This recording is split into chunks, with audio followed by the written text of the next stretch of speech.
Copyright in these lectures is either owned by the ANU or a third party who has licensed the ANU to use it. Students may use the recording for personal study only. No lecture may be communicated online, copied or shared without the prior permission of the ANU.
Alright, so today we're going to continue talking about multivariate distributions.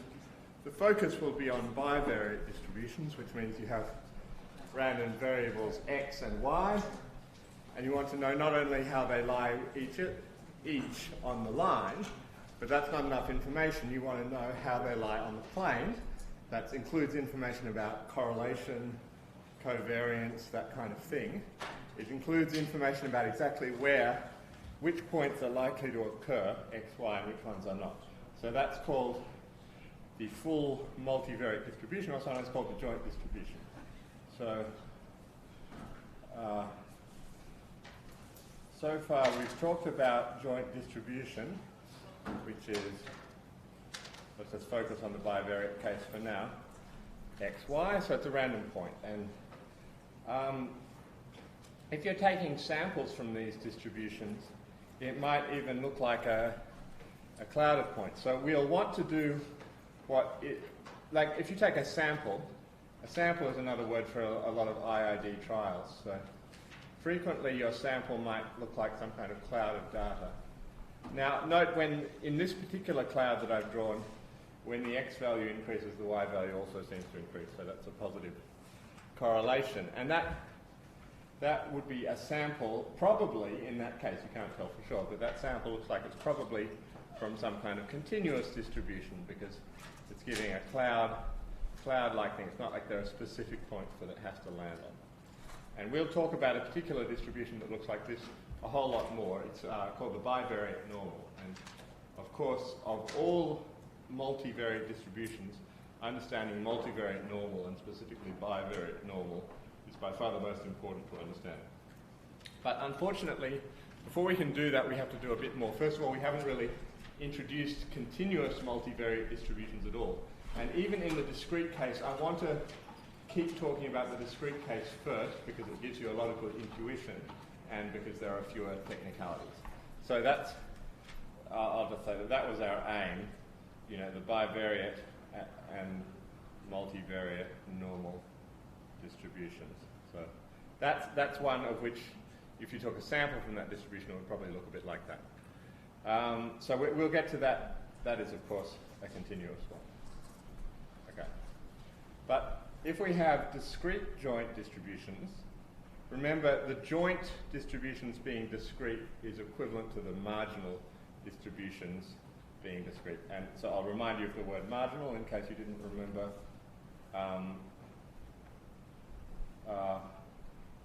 Of x. I'll just say ignoring y. So if you are being a pedant about language, you probably say that the word marginal is a redundant word because marginal distribution means distribution. It means distribution of x with no information about y. So that's what our aim is going to be. So discrete joint distributions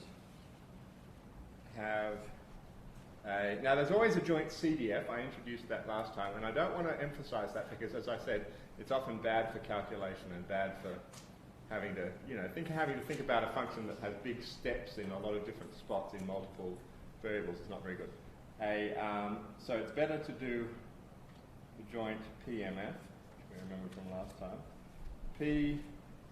Here I'll just do the two variable case, not multiple, but it's the same in any case, which is, of course, by definition, the probability that capital X is little x and capital Y equals little y. And there's some list of points that you could, that those are the possible values, and the chance of landing at every other point is 0. So I'm going to draw those points now, because we're, for the moment, restricting to discrete. And they don't really have to lie in a grid, but quite frequently they will. So let me even... Okay.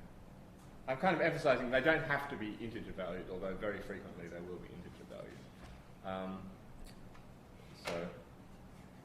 And it also doesn't have to be finitely many values. It can go up to infinity. So you might have something like this, and the possible values of x are x1, x2, x3, x4, x5, and so on.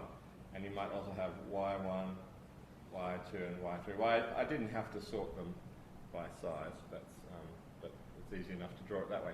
So these are the possible values that the random point takes, and it never lies on anything that's not one of those values. That means that we can totally characterize the distribution by imagining a plane, like a sheet of paper, and little masses associated with points on that plane. And the mass, mass is just a kind of a word meant to inspire you with physics kind of thinking, but the mass is the same as the probability. That's why it's called the probability mass function.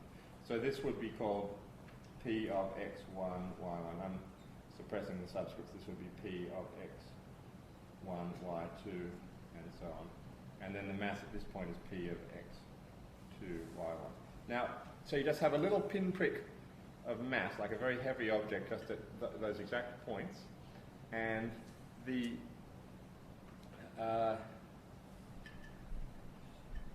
P of x2, y2, the sum of all the masses has to equal 1 because that's the convention of probability theory. So call sum over all x and y of the probability mass function evaluated at those points equals 1. And there's no problem that I haven't specified which x and y because, of course, it's 0 everywhere other than one of the legit points. Now what we want to talk about is, first of all, the marginal PMF. How does it relate to the joint PMF? Then, it's almost straight from the definition, but you just need to think for a while. PMF of x is... Now, because marginal... Remember, the word marginal is grammatically kind of... if I were pedantic, I'd say that the word marginal adds nothing. It's an inane word. It's redundant. So, to talk about the marginal PMF of x is the same as to talk about the PMF of x. It's P. We've always called this P subscript x. The word marginal is only used to remind you that you can get it from the joint by looking in the margin. Now, margin means, as always, you sort of think of just a spreadsheet or something, adding up columns, adding up rows. So the marginal PMF of x, well, it'll be adding up columns. And why is it adding up columns? Let's just go back to the definition.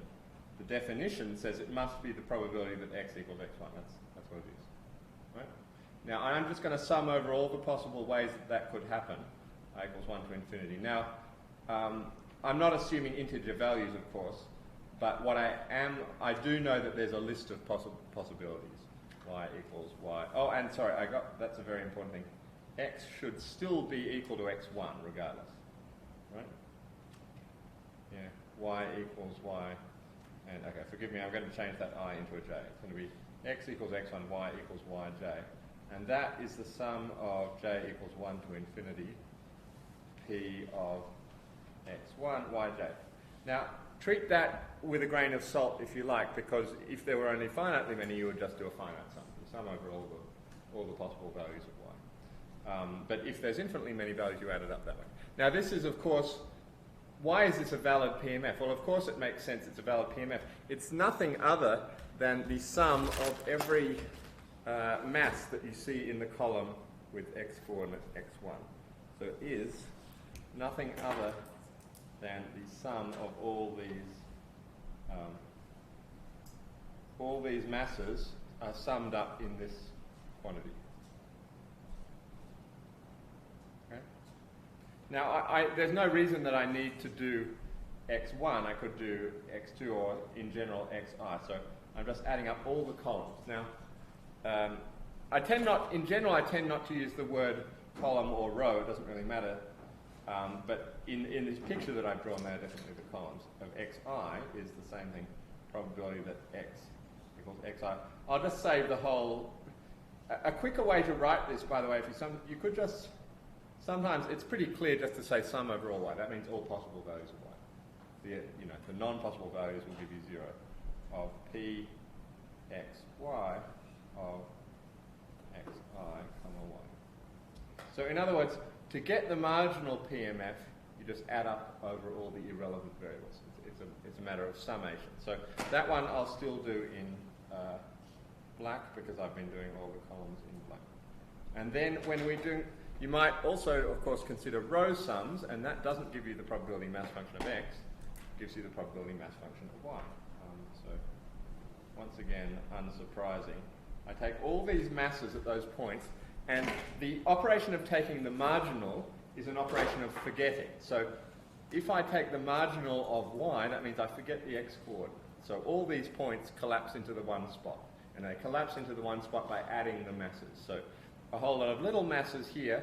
If you just, so you can quite literally think of the marginal distributions. Of course, they don't exist in the original joint, but I just collapse everything onto the y-axis. That will give me the marginal of y.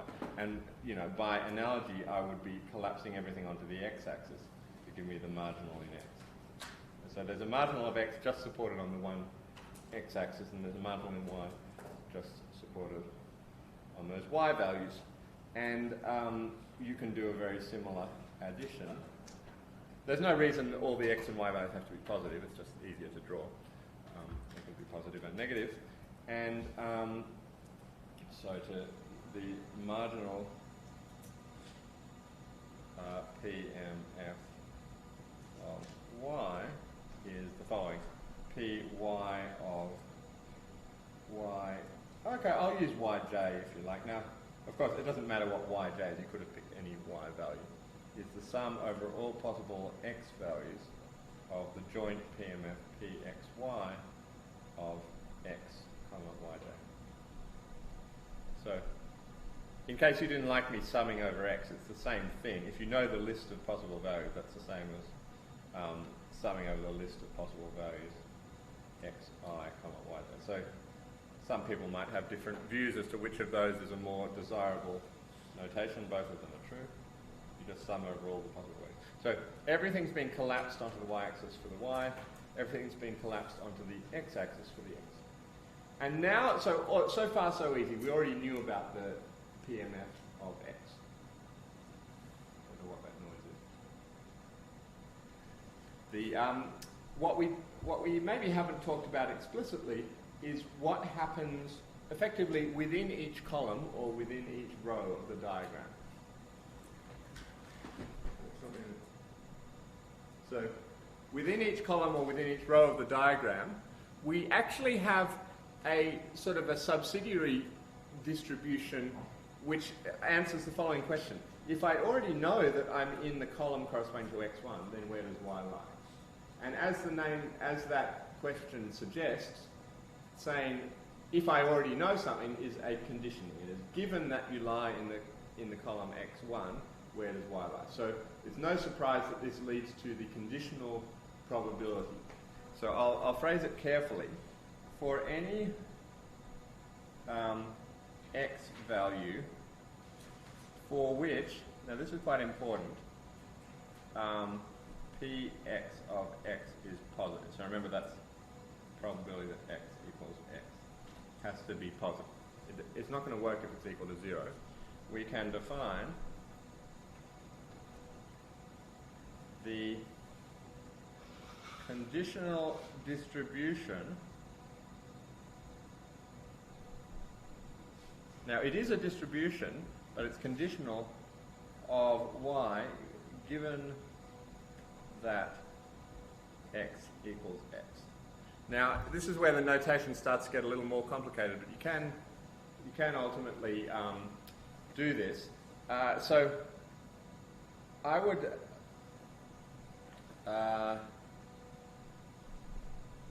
write it this way. There's a whole number of notations, but I think one would be the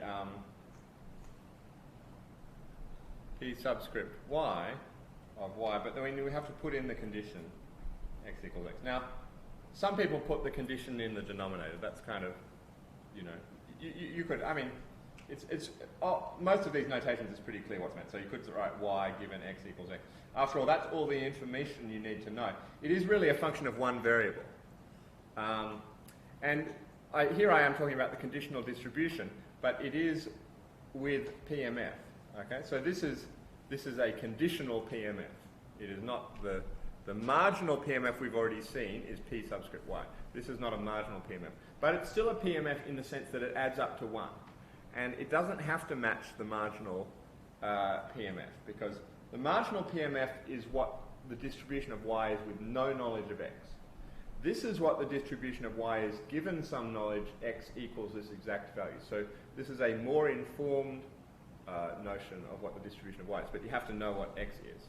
And so we have to give the definition, but of course we already have a definition of conditional probability, so this is not difficult.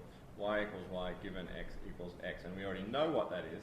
That is equal to the probability of the intersection, which I'll write as a joint PMF, pxy of little x, little y, divided by the marginal PMF, p subscript x of x. Remember, see, that's what we're conditioning on, x equals x.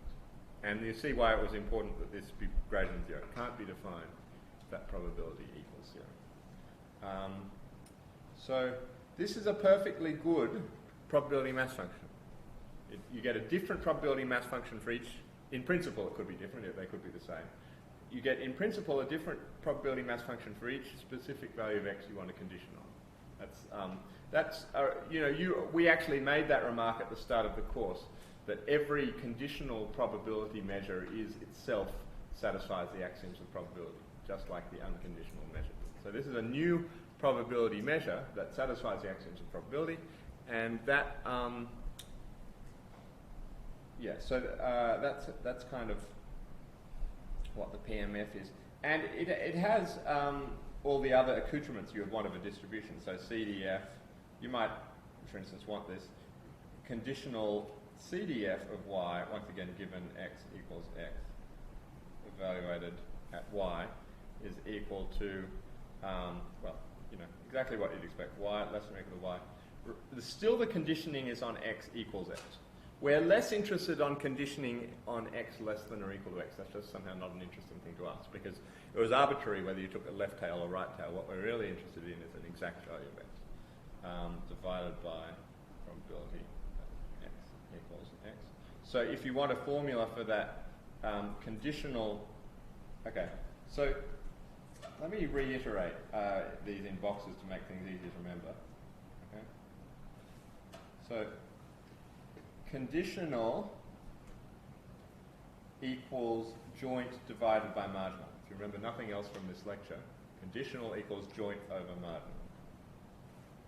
So joint divided by marginal. So conditional equals joint over marginal is a formula that works for mass functions. It also works for density functions, as we will see later. When you're doing it for CDF, it's not. You have to be a little bit careful. You don't do, the one thing you never do, because it's not particularly interesting to do, is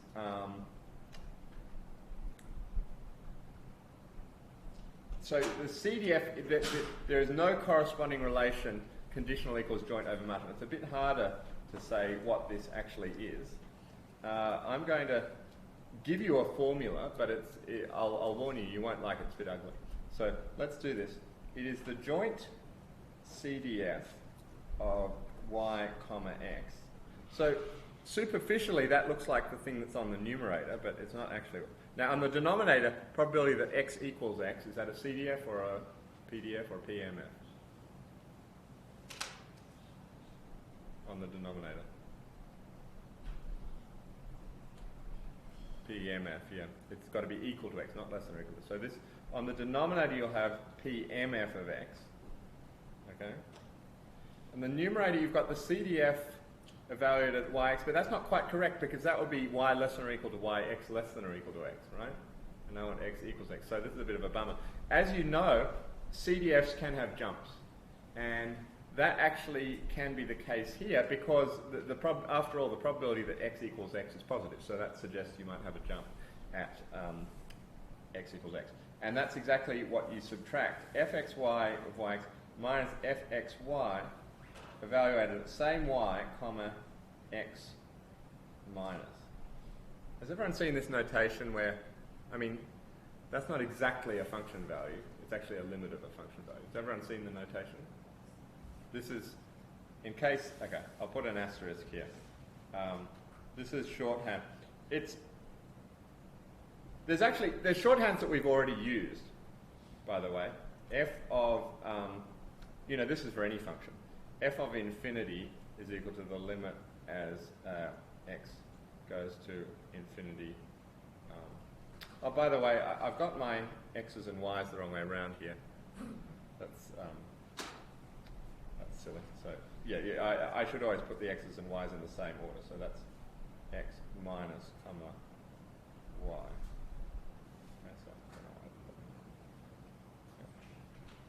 So x. So the key thing is, what does the superscript minus mean? It means a limit. So just a review, we often put infinity into the functions before, and that wasn't because you're actually allowed to substitute infinity, it was because the limit exists because of monotonicity. So when we substituted infinity before, that means limit as x goes to infinity, f of x. When you do f of x with superscript minus, that's shorthand for saying limit as, well, I can't reuse x. Let's say t goes to x from below. That's a left-handed limit of f of t. So these are just shorthand notations. They mean nothing more than the limit. And why does the limit exist? You actually know, it's a fact, you've done a bit of analysis, monotone bounded sequence theorem. Basically, whenever you have a function or a sequence that is not changing direction, there's no question that the limit exists. It might be infinity, or it might be finite, but there's no difficulty in taking a limit. So those notations are perfectly well defined. You can also do a superscript plus, or you do f of minus, and it's pretty clear what's meant there. So that's this formula, and that's what. Yeah. So that's my formula for the conditional CDF x equals x of y. Okay. So all of a sudden, that seems quite ugly. And by the way, this is only for x and y discrete. Okay. This formula is not going to work for continuous because, once again, you have to divide by a mass function for it to work. So there is sometimes a conditional CDF for continuous, but it has a different formula. So just bear that in mind. So I've said quite a few times that the CDF is kind of a last resort thing. It's not a very nice object to work with, and you can see that in this formula. So by far better to work with mass functions in discrete and density functions in continuous, and that you see that in this nice formula here. Conditional mass equals joint mass divided by marginal mass. Now, of course, there's no reason you have to do x in terms of y given x. You can also do similarly probability of x given y equals y. Now that's a mass function at x equals joint xy of xy divided by marginal. Now the marginal I have to divide with is now that of y. So okay. And I'll just remind you, for any of these conditional distributions for discrete to make sense, you have to have the mass function positive. Okay, not going to work if the mass function is not positive. Okay. Now, okay, people might. There's nothing in principle different if you had 3 variables, and for instance, I can even get if I had 3 joint variables x, y, z, there's no problem with saying you can even get a conditional mass function of x and y given z. And it says nothing other than how are x and y related given I know z. So this would just be an example of what you can do. Z equals little z. Now that's a conditional mass function of two variables given a third one. So then that would be a function of x and y. Maybe I think maybe I won't do that case. Another case you could do, which is definitely quite easy to work with, is conditional mass function of x given you know y and z. Then that's just a mass function of one variable. And it's no surprise that you have to do the probability that x equals x, y equals y, z equals z. So that's p x, y, z of x, y, z. And then I have to divide by the probability that y equals y and z equals z at the same time. So that's actually a marginal on y and z. You see, when you have more than two variables, your marginal could actually be on a pair. Your marginal could be, what's the chance, ignoring x, that the pair y and z takes this particular value? Then you just divide by that marginal. So it's kind of exactly as you'd expect. And I'll ignore the CDF because, as I said, the formulas are kind of wrong. So I'll just say, etc. You can do any kind of conditioning on this. And the one proviso that I'll reiterate again because it's so important for discrete, you cannot define, it's totally undefined, if the thing you're dividing by is not positive. P, y, z of y, z is greater than 0. Okay? So that's that. Now let me just see what I wanted to say about this. I think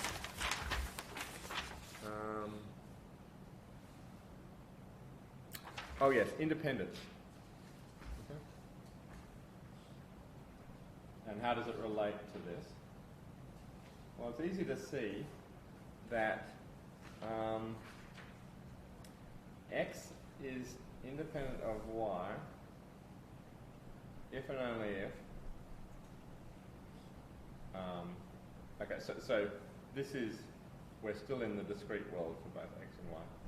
If and only if the mass functions are the same, or are the products, and the joint mass function equals px of x, py of y. And that can be expressed in terms of the conditional mass function, because the conditional, if I do joint divided by marginal, that's conditional. So probability x given y equals y. I'm just going to be dividing by that, both sides by this. If I divide both sides by that, I get this equals p. So, by the way, this should be for all x and y. That should be true. Okay? Independence has to hold at all points. P of py of y. No, px of x. Sorry about that. We divided by py of y. So p x of x.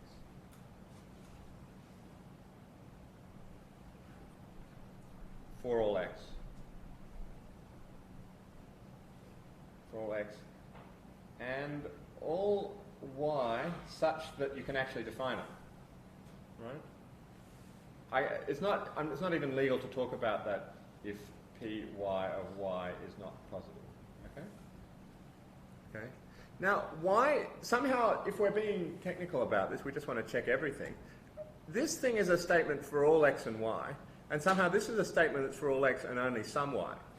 So why are those equivalent? This seems like it's saying less than that, because here I put a proviso. The reason this statement is not actually saying less than that statement is because you just have to think about all the ones covered by this statement are where the mass function at y is positive. So there's a positive chance of actually hitting y equals y. If that's not the case, then py of y equals 0. Now, if py of y is 0, that means there is no chance of landing at y. And that means all of these corresponding points also have chance 0. Because if y can't be y, then the point can't have coordinate y. So for all the y's such that py of y equals 0, this is automatically true. 0 equals something times 0. It's automatically true. So it doesn't need to be checked in the case where py equals 0. And it also doesn't need to be checked in the case where px of x equals 0. It's automatically true in those cases.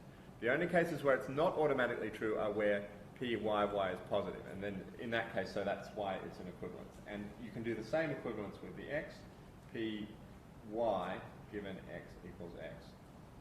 The conditional mass function equals the unconditional mass function for all y and all x such that Px of x is positive. Okay, so those are three equivalent criteria for independent. Okay, so x independent of y. If you just want to think of a slogan for this, if and only if the conditional equals the marginal. Okay? So I'm putting that in quotes because it's not fully specified, but that's the gist. If the conditional law equals the marginal law, that has to be true at all x and y, not just at one point. If the conditional is the marginal everywhere, then they're independent. And that's, it's enough to, you don't have to check both x given y and y given x. It's enough to check one of those. Okay? So that's a nice, criterion. The other thing is, also, I said this last time, that x equals y if and only if the x is independent of y. I did say this last time, but I'll reiterate. If and only if. By the way, has anyone not seen IFF? That's shorthand for if and only. Yeah.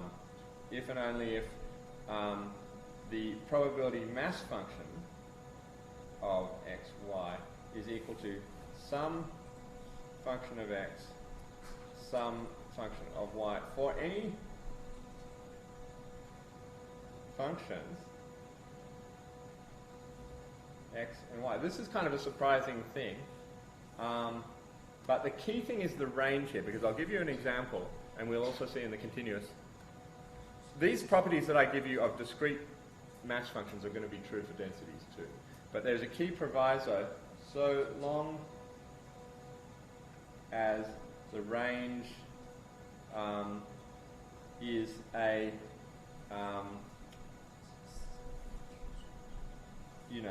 it always matters about what the range is. X in some set and y is in some set. So in other words, there's no restriction on, if there was a restriction on the range, so this is a fact, okay? If you see a probability mass function that factors, you can conclude that the variables are independent. But you, let's give an example where that criterion is a little bit tricky. If we have a mass function, let's just look at it here. Okay? I'm just going to give a mass function on the set of x is 0, 1, 2, y is 0, 1, 2.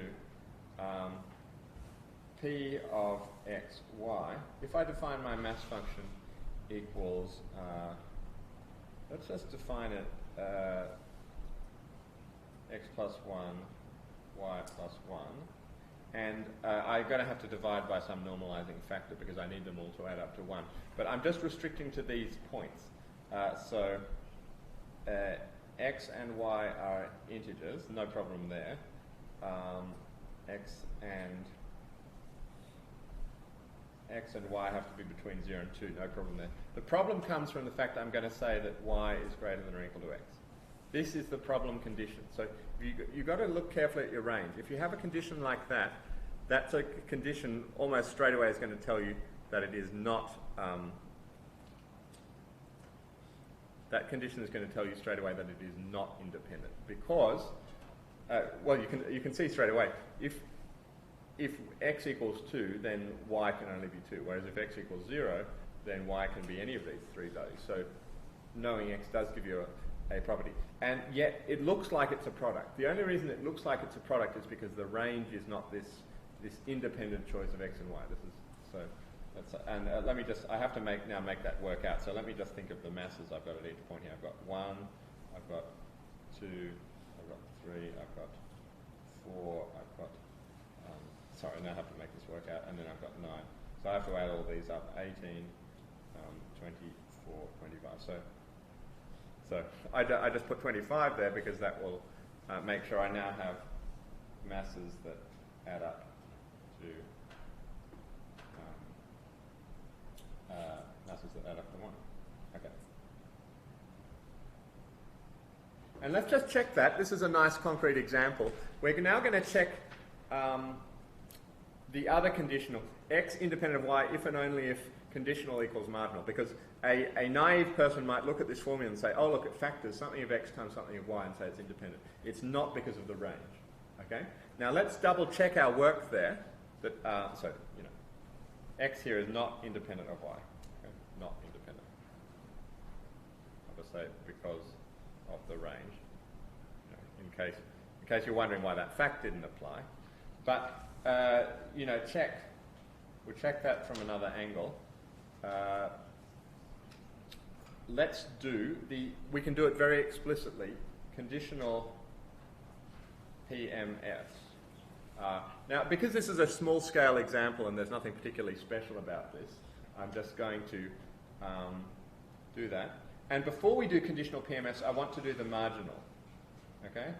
So P on the margin of x, I'm just going to write the values of Px takes at 0, 1, 2. Px at 0, I have to add up the... Remember, I even did this in black before. I add up the columns. So can someone tell me Px of 0? I hope you can see it. I might have to zoom in. Yeah, 6 over 25. You just add them up. So, yeah, 6 over 25. Then what about Px of 1? 10. I'm not going to simplify. I'm just going to say 10 over 25, 9 over 25. So that's a perfectly good distribution on discrete distribution. And then Py, to do Py, I'm just going to have to fill these in, you know, 1 over 25, 2 plus 4, 6 over 25. So Py is very heavily weighted towards the top, 3 and 6, 18 over 25. So the conditional PMS, well, it's pretty, okay, it's easy to see straight away that this is not independent, because if it was, then Px times Py would be equal to the joint, and it's just not, right? Px times Py would always be something that had a value, a positive value at each of these 9 spots. So it's definitely not independent. But let's just check what the conditional PMFs are, because we can check that they're not the same as the marginal. If they were all the same as the marginal, then it would be independent. So the conditional PMS are Px given y equals 0 of x is equal to. I'm just going to have to do each of these. So given y equals 0, oh, if I know y equals 0, okay, so for the y ones, I'm doing the horizontal columns. Okay, so this is kind of the red is relevant, not the black there. Okay, 1. Okay, this is a trivial PMF. X equals 0. Okay, P x given y equals 1, x is equal to... Remember, if I have a list of values that it can be, then I just give the values that add up to 1. It's obviously 0 everywhere else. So given that y equals 1, I just have to think about what the possible values are. Y equals 1, x can be 0 or 1, and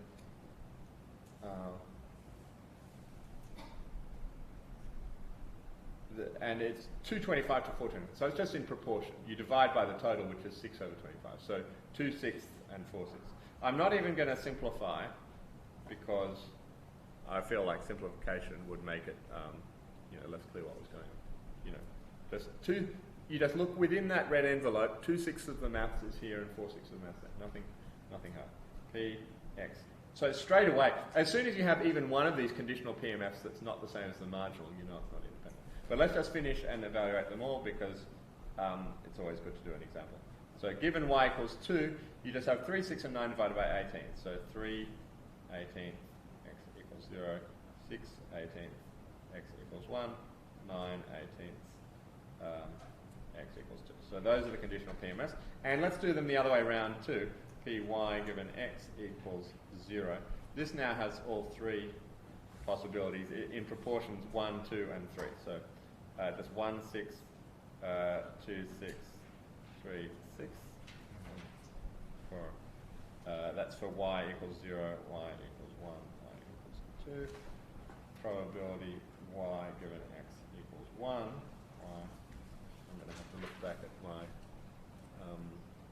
thing. The only possible values are y equals... Someone tell me, what are the two values of y? I'm allowing x equal to 1. 1 and 2, right? There's no mass at 0, and you can see that in the black, we're now in the black envelopes, right? The black envelopes, you can see there's no mass at 0, so, whatever.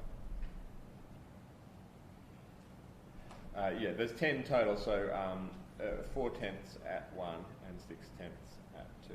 And probability mass function y given x equals 2 has only one value. 1 at y equals 2. That's the only possible value, and it's 0 elsewhere.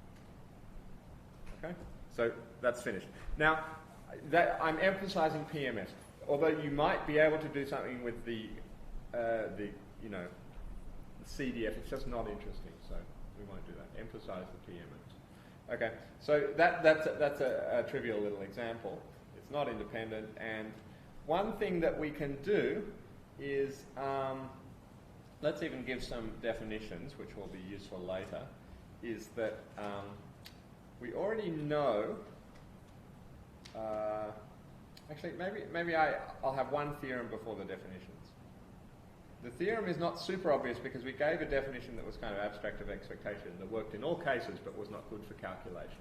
So now I give the theorem, and once again I think I'm not going to give the proof because it's just a bit tedious, is that the probability or the expected value of any function of, and it could be multiple variables, but I don't,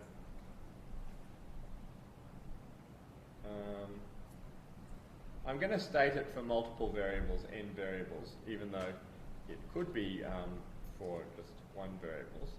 For this is in the discrete case, okay? So it only works if they're discrete, otherwise you don't have a mass function. Is going to equal to the sum over all x1 values, all x2 values, all xn values. So all the possible values it could be. That's like summing over all points in the plane. Of course, there's too many points to sum over, but luckily the mass is only positive at a list of them. And then you sum the mass function, the value at that list, g of x1 up to xn, times the mass function p, the joint, this is joint PMF, evaluated at x1 up to xn. Okay? So that, it is a theorem because, we have to check that this matches the definition of expectation given before. But actually it's really easy to see that this is the case because you remember when you have a partition into disjoint events, effectively the points that it could land on is a partition into disjoint events. Each disjoint event has probability of this and constant value there. So you always add up the probability of the event times the value on that event, and that's the definition of expectation. So it's easy to see that this is the theorem. It also works if there's a summability. You just have to check that the absolute summability, and that won't be an issue in any problems that we do. So let's now do the definition, which is the covariance of two variables x and y. I can't do a covariance of multiple, or maybe you could, but we only ever talk about two. It's a nice bilinear function of the two variables. Now, first of all, if you just take the expected value of x times y, that is itself bilinear. It's linear in x and linear in y. But there's something nicer that we can do. We can do x minus the expected value of x, and then so this is now a centered version, and that gives us the covariance. Then will tend to be positive if x is usually greater than its mean at the same time as y is usually greater than its mean, and that covariance will tend to be negative if x is usually greater than its mean at the same time as y is usually lower. So that would be a negative relation. And the covariance will be 0. It'll certainly be the 0 if they're independent. Can anyone see, by the way, let's look straight away. Why is the covariance 0 if they're independent? If x and y are independent variables. What can I do to that expectation?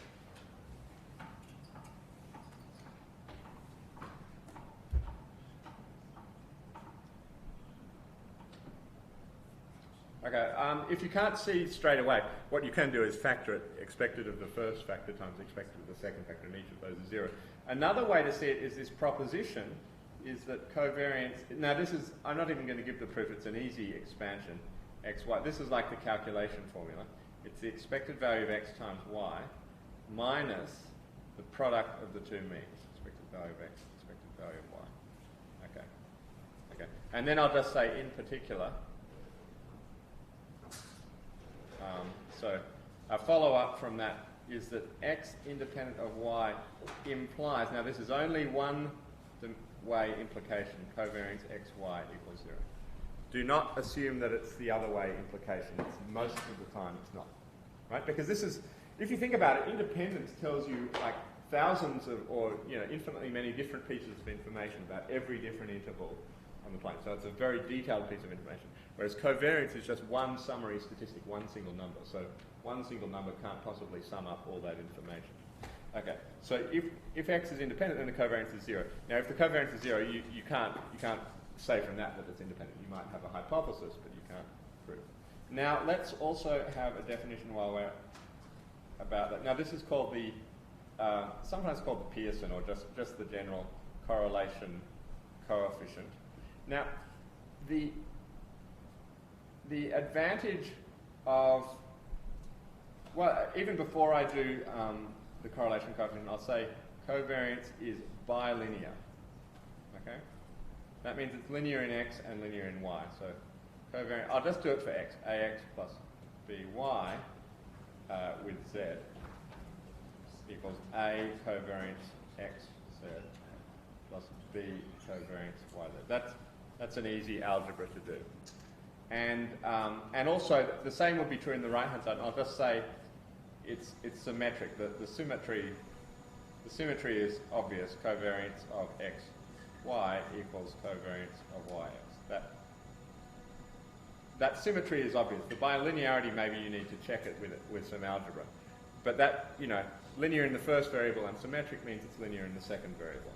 Pearson correlation coefficient, the correlation coefficient of x with y. Now, often the letter that's used for this is rho, okay?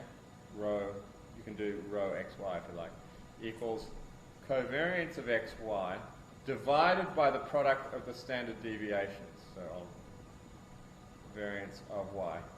And then I'll just say that this is a dimensionless quantity. Okay? So minus 1 less than or equal to rho less than or equal to 1. So rho is being 0 is the same as the covariance being 0. That doesn't imply independence. That's just some. It's like uncorrelated does not imply independent. Always be careful about that.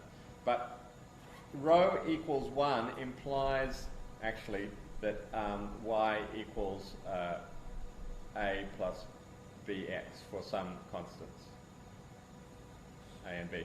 And technically that's true with probability 1. I tend to write statements that are true with probability 1 just without the probability 1. So rho equals minus 1 is going to imply that y is equal to, and b is greater than 0. And is going to imply y equals a minus bx for some.